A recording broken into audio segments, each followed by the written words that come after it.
Well, hello, everyone, and welcome to another edition of the new streaming networks Going Solo Veterans Corner. And I am your host, retired Army First Sergeant Paul Holbert. I want to welcome all of you and thank you for joining us this evening. For those who can watch live, for those who can't and are catching our replays, we really appreciate your participation. And it's because of an audience like you that we are making some of the list here in Northern Virginia of podcasts to watch. So we really appreciate that. And we thank you so much for your participation. Before we get started tonight, I just want to take a moment to give a shout out to Heroes Bridge in Warrenton, Virginia.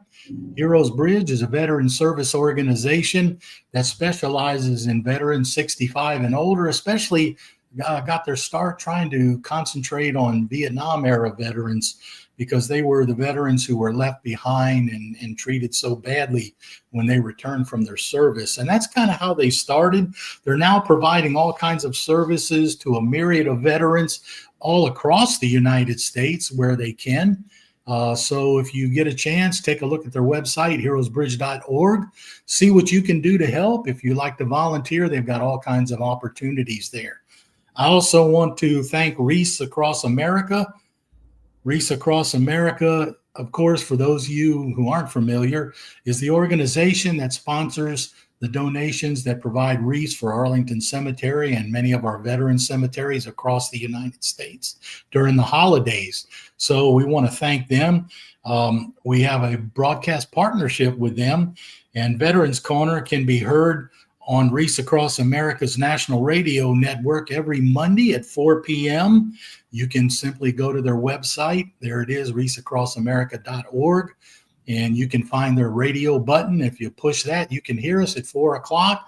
Or you can go to Spotify, iHeartRadio, or TuneIn and simply search for Reese, and you'll pop up and you'll be able to hear the broadcasts there as well. So we are so happy to be involved with them. Just very briefly, I want to continue to thank our wonderful sponsors, Nationwide IT Services. Retired Army Warrant Officer C.K. Park and his crew have a myriad of business support services they can provide to you. So if you are in need of some help with your business, no matter what it is, you can give him a call. He's got an excellent crew there, and they will be glad to help you. We also want to thank Hill and Ponton, PA, Veterans Disability Attorneys located in Florida. Hill and Ponton's been in business for about 30 years now, and they specialize in assisting veterans and their families in navigating the myriad of corridors, which is called the Veterans Administration. I worked there for a number of years during my civil service career. It's a good place, but sometimes you need a little help trying to navigate, and that's their specialty. So check them out at hillandponton.com. They also have free webinars they post on the website to provide information. So we are so thankful for our two wonderful sponsors. All right, so let's get into tonight's show. And first of all, I'd like to introduce Kimberly Simpson. Kimberly is a proud native of Georgia, and of course, she finished her Bachelor of Science in Early Childhood Development at Albany State University. And then, of course, continued on and got her master's degree in curriculum and instruction from the University of Minnesota, and then continued an education specialist degree in leadership from Cambridge College. Now, Kimberly has about 25 years of experience in the education field, starting all the way from kindergarten through, I think, fifth grade. But then she also got served all over the United States in various assignments in Florida and Georgia. She also had one for the Department of Defense education activity in Guam, which kind of led her into what we're going to talk about today because of her proximity to the military and the military installations. It gave her a connection to military families, where she started wanting to provide transitioning support to military families.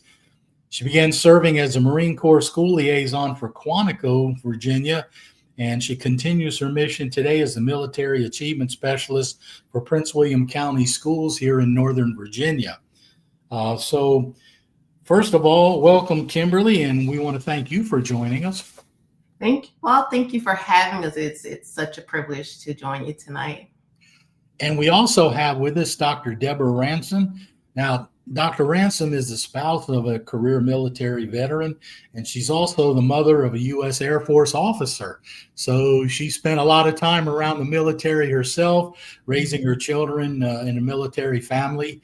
She served as a supervisor of elementary counseling in Prince William County schools and led initiatives to enhance student well-being and academic success. She has a PhD in counseling education from George Mason University in Fairfax, Virginia. And I know that Dr. Ransom, you were also very instrumental in helping to work with and establish parts of the Purple Star Designation program. So we want to welcome you tonight as well. Thank you. It's great to have you ladies tonight. And just so the audience knows, I got permission from Dr. Ransom to call her Debbie, so I will be referring to her as Debbie during the show. But ladies, it's great to have you, and I'm gonna just take a moment to start with you, Kimberly, and ask you. You know, we looked at your bio, and you have a small connection to the military there, but you know what drove you into this? What prompted that connection to grow? Well, my family, we're Department of Defense family. So we have always lived on military bases or adjacent to military bases. So my children grew up in this world. Their friends are all military connected. My friends are all military connected, even though we were not enlisted in the military. So as a teacher, I've also taught military connected students my entire career, starting in Kings Bay, Georgia. I was there for, I don't know, I lose track. When you've done it 25 years, you tend to lose track of where you've been. So 7 years there, and then in Camp Lejeune with North Carolina, then over to Guam, then back to Pensacola. So every place that I've taught has been in places with the military family. So while we were not, again, enlisted, being that DOD family, my children experienced those frequent moves coming in and out. So all of those challenges that the military connected child experienced, my children experienced. So it's very personal for me. Okay, yeah, I can understand that. Debbie, what about you? I know you grew up in I mean, not only grow up, I mean, you were married to a military person, and you now have one of your, I'm assuming it's one of your daughters. Yes. Who's an officer. So awesome. Yeah. What got you into this as well? How did you get into it? Well, I guess we started out and I say our military career because the spouses serve as well. We started our military service in Fort Stewart, and then we went to Fort Knox, then to Fulda, Germany, then back to Fort Knox, and then we ended up here in the Northern Virginia area, where we served in the Pentagon in various positions. My daughters, went through the movements and things and all the things that all military kids experience. And then my eldest daughter decided that she would also wanted to go into the military. My husband was an Army person. He's an Army veteran. My daughter is in the Air Force. Just always being around and being a part of military that got me connected to it. When I started in Prince William County schools, there was not a military specialist there. And so because I worked in the Office of Student Services, and most of the military questions just came to me because they knew I was connected to the military. And so I was a supervisor of elementary, and then just ad hoc, I answer all the military connected questions. And so I was so very happy when we were able to get an actual military specialist where that would be his or her specific job. Yeah. So basically my connection has been like, I've rolled around and been in with the military students and the places that I have lived. there have always been military students in the schools where I've worked. And so that's been my connection, and just kind of living their lives with them and trying to help them being able to transition with all the different things that were going on with them. Okay.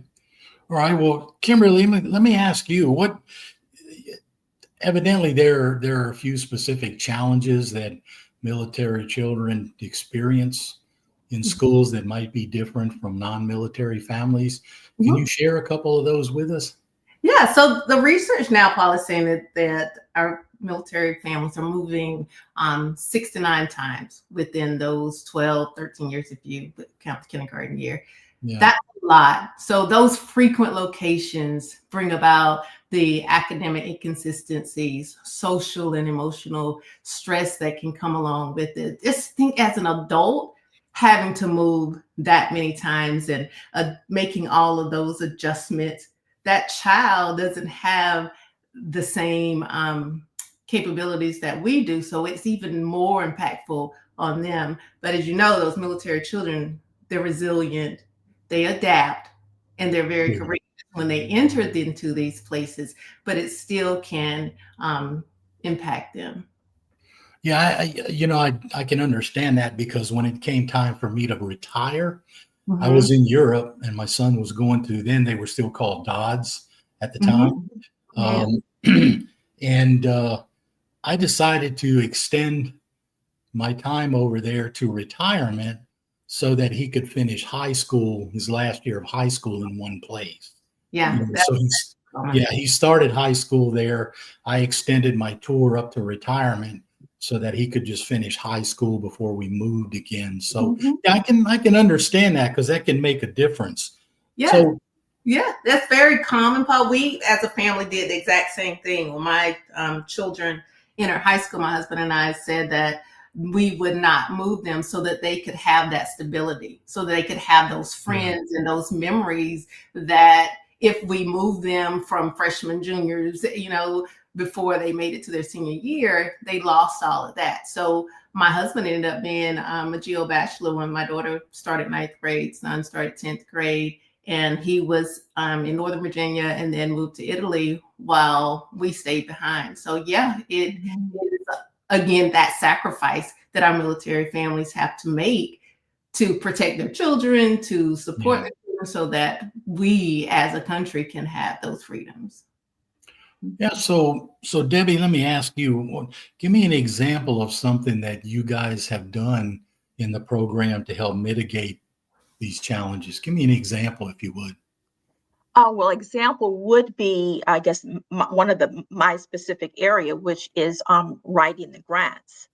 These grants, I've been writing them since 2013, and they provide additional resources for schools that have a high population of military students. Yeah. And one of the things is that we look at, the data, our actual local data. And so my area of interest has always been in counseling and mental health. And so we were able to gather data about what social emotional needs do we see with the military students, and do we see differences. And so over the years, we have been able to look at and gather data and try to address our programs or tailor our programs to meet the needs of these students. One of the things that I found interesting, as we were looking through our data, it appears that schools with high in Prince William County, I'm only speaking of Prince William County, our data looked at, and the last time we did a deep dive, and this was 2021, where schools that had high population of military students, there appeared to be, or there was, a lot more visits to the school counselor and needing social emotional support. But on the flip side, military students, when we look at academics, they, and we just looked at science, they outscored non-military students. And so our particular grant that we're working on right now is called Operation Hearts and Minds. And so this grant basically melds social emotional learning activities and skills with STEM activities, basically helping students to work together on real world problems through science classes and their STEM classes. And so it's kind of a combination of looking at what the needs are and tailoring the programs and tailoring the grants that we write to address what our students' needs versus what we think that they need. Okay. Yeah, and I know that Prince William County is what about the second largest district in Virginia, and they have about 8,000 military related students in the school system. Yeah. So I know that I know, Kimberly, that's that's got to be a lot of work. But what support systems do you put in place there, Kimberly, to help all these students? I know you're here in Prince William County. Yeah. So what do you do? What support systems do you use? Yeah, so that's a really good segue into the Purple Star program and how the VDOE has set that up to help create a roadmap for divisions in Virginia to increase awareness so that students' families are welcome into our buildings. So the Purple Star program was established in Virginia in 2018.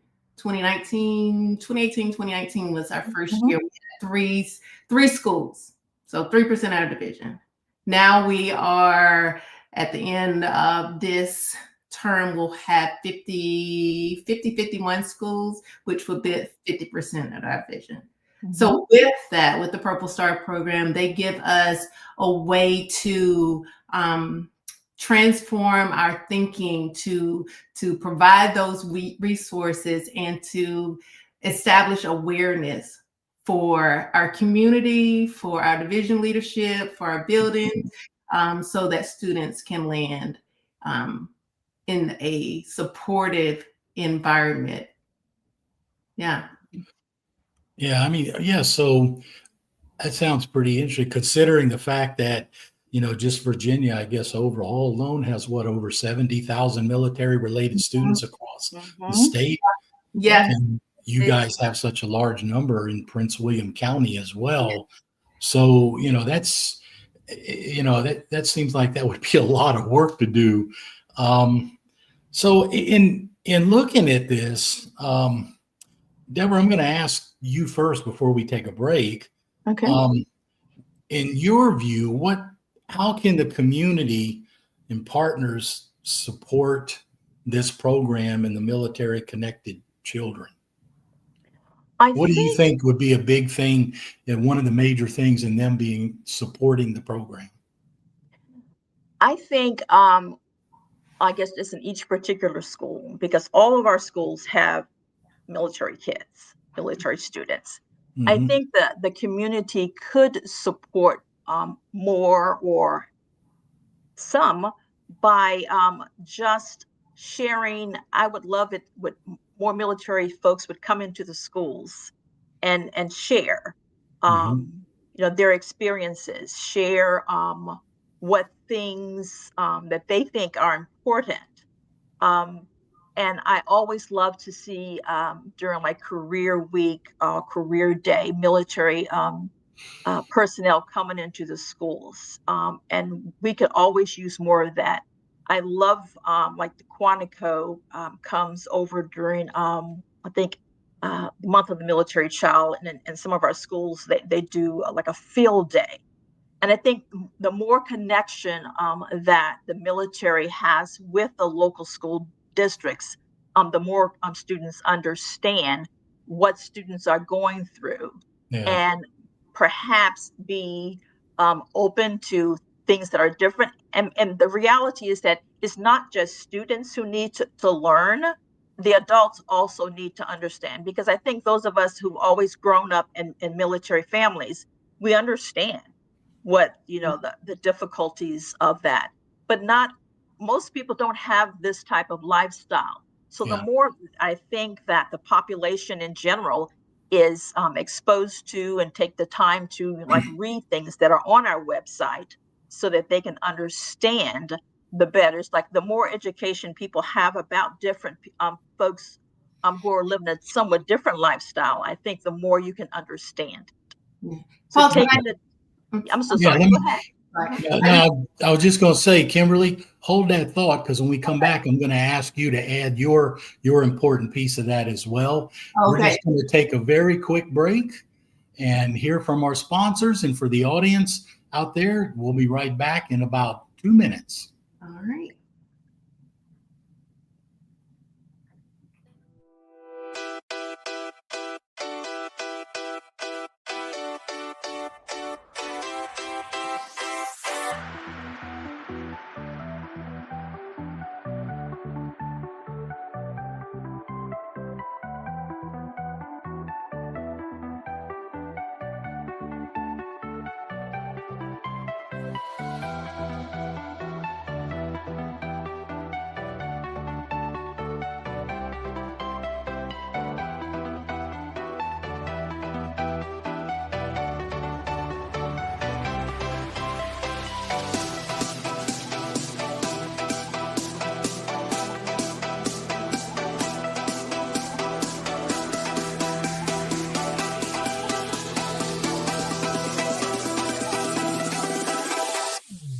In service of our nation, you gave everything you had. You sacrificed your comfort, your peace, and sometimes even your well-being.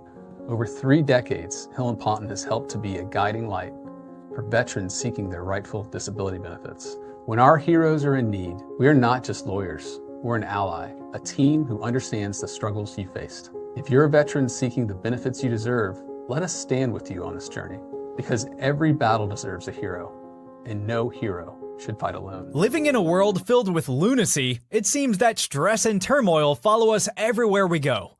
Perhaps it's gotten to the point where you wish you could turn off the distractions of daily living and have a good laugh. Well, we have a recommendation for you. Pick up a copy of The Dunce Cap, a humorous and satirical look at American society and the follies of our culture. Join the author Paul Holbert as he takes you on a trip through the nonsensical and often ridiculous practices of our everyday lives, from political correctness and our legal system to the folly of the media and our obsession with reality television. See how these and other outrageous practices of everyday people make us a perfect cast for the next slapstick sitcom. So go ahead, you know you need it. Take a frank look at the more nonsensical side of American society and see why we are prime candidates for the stool in the corner and the dunce cap that sits on top. All right, welcome back, everyone. You've been watching the WGSN-DB Going Solo Veterans Corner, and we've been talking to our guest tonight, Dr. Deborah Ransom, or Debbie as we call her, and Kimberly Simpson. Both have done, Kimberly extensively now working in Prince William County schools here, and Deborah kind of helped put all that in place and works with her. And the two ladies are working with the Purple Star program here in Prince William County. And we've been talking about some of the things with the program and what they do. So Kimberly, before the break, I had asked Debbie what she thought was an important way that the community can support the program. So I want to ask you, what's your take on that? What do you think is important for support? Yeah. So bringing awareness within the community, I think is the piece that I was trying to get to, because when we are overseas with our military families on the bases, that built-in community is there. Supports are strong because everything is about it. But when they come into counties such as Prince William County, which is massive, they can kind of get lost in the sauce. They're separated. There's not a lot of the connections not there. They don't know where to go. So it's so important for the community to understand and to celebrate and to come together, so that those families, while separated within this large space, have a sense of community built by the community, because they feel that they are important, they show them that they're important. So yeah, we need to make sure that they are honored, they're celebrated. And to do that, we have to make sure that we build awareness. And a real good place to do that is what's centered in a lot of communities are the schools. So if we can start in these schools and get it pushed out, starting with our kids, starting with our staff, starting with our leadership, push it out, bring the community, connect, then we can support these families, our families. Yeah, see, that kind of ties into a little bit of why you need the program in the first place, too. Yeah. I mean, reaching out to, you talked a little bit about some of the differences with the military children in the school, that sometimes the uproot and turmoil they go through, moving all over, changing locations, friends, schools, which I'm assuming that's an important reason why you want the program. So let me just ask you, Kimberly, what is the main goal of the program? What is the main goal of the Purple Star program? So let's take. I'm going to take it back to when I was a teacher and how I operated and thought about my classroom. There was a quote, and excuse me if I can't remember exactly who the author of it, but it says, "When a flower doesn't bloom, you fix the environment in which it grows, not the flower." Right.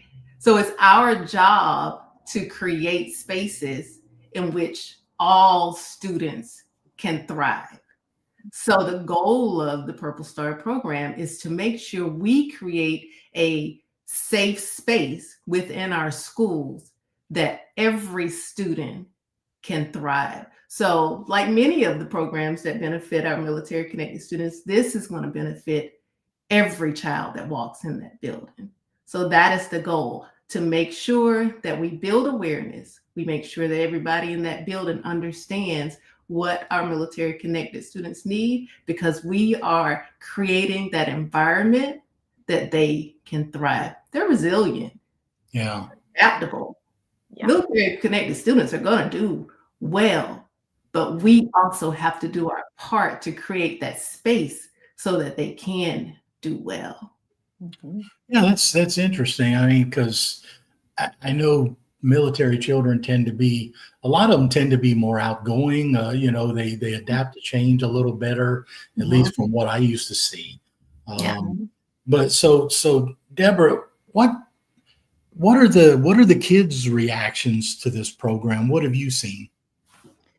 I'm going to give you an example of one of the things that happens in this program is that schools where this program, where Purple Star is put on the forefront, and where students being celebrated and families are celebrated and recognized, those schools, those students just seem to be so proud of being military. It's like it's a badge that they wear. And when you look at military students, they have a strong sense of duty. I think very similar to their mothers or fathers, whomever happens to be in the military, or sometimes both. So I think I see them as those schools who have a very, very strong Purple Star program, and are making sure that all the things that are covered in Purple Star, it's not just checking boxes.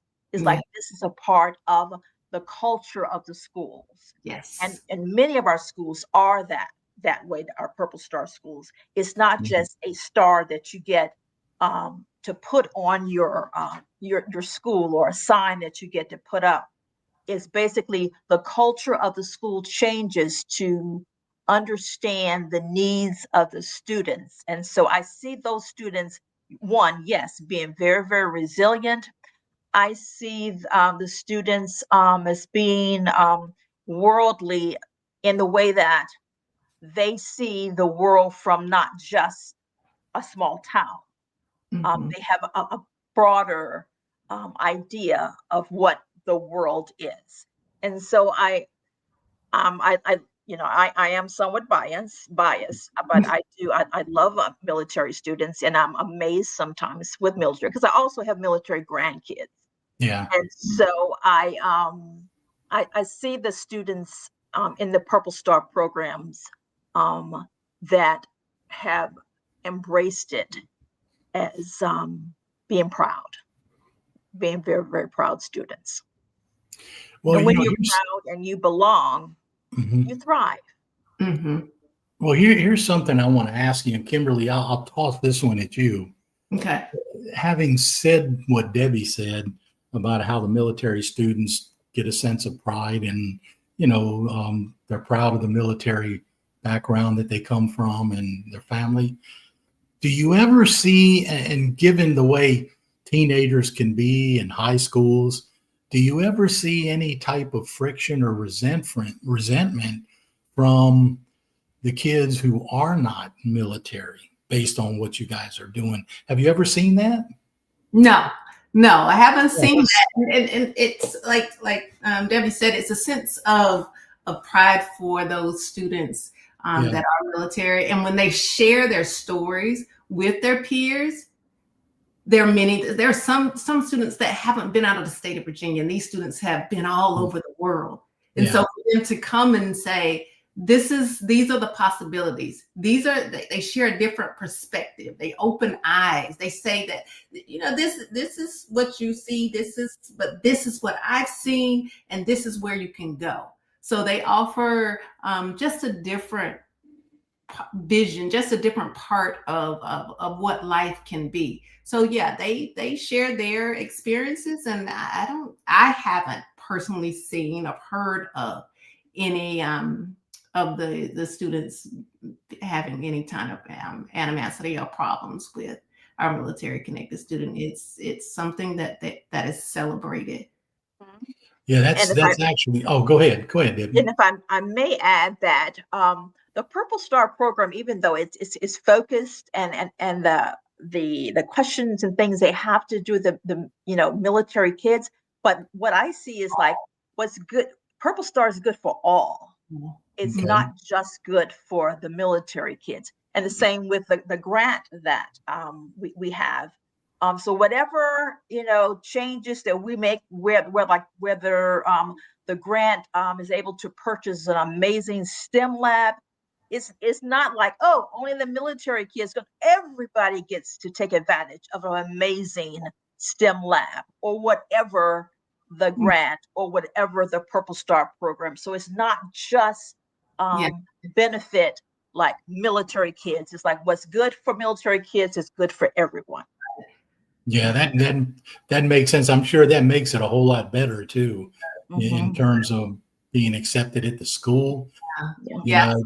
Go ahead, Kimberly. Well, can I just give you the pieces of the program? Because each state, I think there are currently 43 states that have this program from one, and that's due to Pete LaPiba from Ohio back in 2016. He's the MIC3 commissioner that brought the program to Ohio first. So, but every state has a different structure. So in Virginia, we ask that there's school-based training. So every staff member gets to have a training on military students, military connected students, how we support them, understanding what the challenge is, how we mitigate those challenges, right? And we have a Canvas course that we created from the division level that's pushed out that they can earn professional development points for that. We do division level recognition where our school board does a proclamation. We invite the commander in from the military installation, and we celebrate them during the month of the military child. You are to create a military support webpage where families that are transitioning into Prince William have a landing spot that's just for them, that speaks to all the things that we know are important to military families. So they have just that one spot for them. Then we have a peer-to-peer program that's required in each school. And that peer-to-peer program, while it has a military connected student support aspect, it is, as Debbie said, it is good for every student that lands in that building. And then you also have the same thing for our special needs students, where you have all those supports that Virginia offers, Prince William offers, the community offers, specifically for families that are transitioning in with students with IEPs, that these are the supports that are in place. So those are the things that the Virginia Department of Education have identified as good for our military families, but as Deborah says, they are good for every child that comes into our schools. Okay. Yeah. So, I mean, it does sound like it's very well thought out. I mean, and don't get me wrong. My hat's off to both of you ladies being involved in, early education, elementary and high school.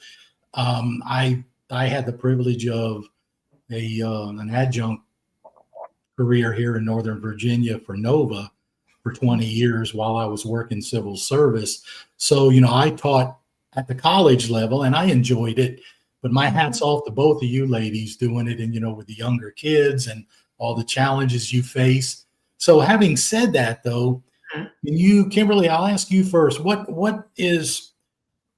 give me one key thing you think will be the success for you growing this program in the future here in Prince William County? So first, I had to slow myself down because I have such a passion for it because I've lived it. I've transitioned my own children, my friends. I've gotten calls because they're in a school system that they're struggling, and so they needed support. So I have a passion for it, right? So it's easy for me. So my goal is to make sure it is ingrained in the fabric of who we are. There's a saying that says it's in me, not on me. So I want it to be in us in Prince William County. That's a part of us. Then I have to create resources and make sure that I'm training and I'm visible and I'm available to not just my families that call and email and need support, but also to the schools that need support, so that I can continue to make sure that they are aware of what the resources are, how to support the changes, what the needs are. So that's how we're going to sustain, and then we're going to be able to grow it because, one, it's ingrained. Two, we're sustaining those schools that are there. And so 3, we're going to grow it because others are seeing the impacts, the positive impacts. Yeah. And opportunities like this, Paul, it helps that because we're getting it out there. So it may be 1 or 2 families out there that hear this message, and now they're going to know when they come to Prince William County, they're going to say, hey, are you a Purple Star school? Yeah. Do you know?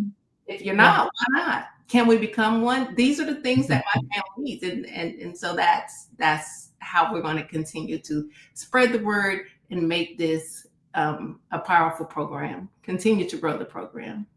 So Debbie, would you like to add something to that? What do you think is one important aspect of growing it? I think one aspect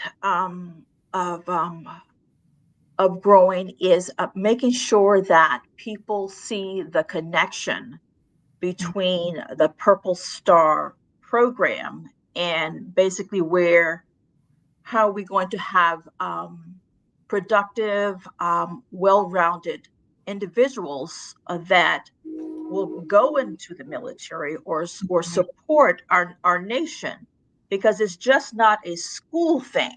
As we've been saying, it's more of a fabric item. So it's not just, oh, I was Purple Star in elementary, middle, and high school, and it has nothing to do with anything else. But I think once we are able to show the connection to not just our school students, also our college students, and those who are going to be a part of the workforce. Yeah. And so the more people are trained, as the school division, as within the state, just as the nation, as this grows, as it will, because if you've seen how quickly we have grown in Prince William County from 3% to now 51%. Yeah. And I think the connection has to be made where people see that it is valuable. And that's how we're going to grow it, by making sure that, we continue to put that word out, and you, as you're doing right now, putting the word out so that people understand that this is not just an elementary, middle, or high school thing. this is the fabric of our nation and where our nation is going, so that we're stronger. Mm-hmm. Yeah, you know, in considering the fact that there are approximately 900,000 military children worldwide in schools, either across the United States or in Right. DoD education activity, I think, yeah, there's an opportunity there to have a big impact. And Cece, I'm going to ask you, if you would, real quick, to put the website back up on the screen for us. But ladies, I have to tell you that there it is. So there's the website. You can take a look at it, find out more information. And ladies, there we go. And there's Debbie's website as well, for Virginia. But ladies, I just want to take a moment to tip my hat to you for the work that you're doing with these young people, and just to say thank you so much for coming on the show tonight and sharing this with us. And hopefully this will help get the word out in some circles, and for the folks, the audience watching, kind of make them curious of what's going on in their state as well, and ask those questions. Yeah. So, but you know, again, I think it's wonderful what you're doing, and I really want to thank you both for taking the time to join us this evening. Thank you. Before I let we jump off, I do want to acknowledge Mr. Dan Dunham, because he's our MIG-3 commissioner for the state of Virginia, and also the VDOE military family specialist, and he is the driving force behind the Purple Star Designation program for Virginia. He runs the MISPAT committee that I serve on, that actually reviews them and the changes that we make to the Purple Star program according to suggestions across the state. But he has been amazing in making sure that this program grows and is sustained within Virginia. And I'm very proud of the work that he has done, and I have enjoyed learning from him and growing this program with him. Okay. Well, it sounds like you ladies are really in tune and enjoying what you're doing, and we appreciate that. And again, we appreciate you coming on the show tonight. Thank you for having us. Thank you for having us, Paul. We truly appreciate it. And if anyone would like to learn more, please contact me through the website. All the information is there. All right. And for our audience out there tonight, don't forget, we also want to share with you, September is National Veteran Recovery Month. And if you go to the VA website, you'll hear the veterans, some of them sharing, there it is, maketheconnection.net recovery. If you go to the site, you're going to hear veterans talking about what they did to help secure their mental health, how they dealt with things, and how they're trying to make their lives better. I think it's something that we need to look at every now and then, something positive, as opposed to all the struggles that all the veterans have that we deal with on a daily basis. So take a look at it, see what the veterans are doing, see what they have to say, and see how they're trying to make a difference in their own lives. And for those of you watching tonight, our veterans, as always, we want to thank you for your service and the support of your families. For the audience, we want to thank you so much for joining us, and we hope to see you next time on the new streaming network, on the WGSN-DB Going Solo network. And don't forget to check us out on Reese of America every Monday at 4 p.m. Eastern Time. So hopefully we will see you on our next show.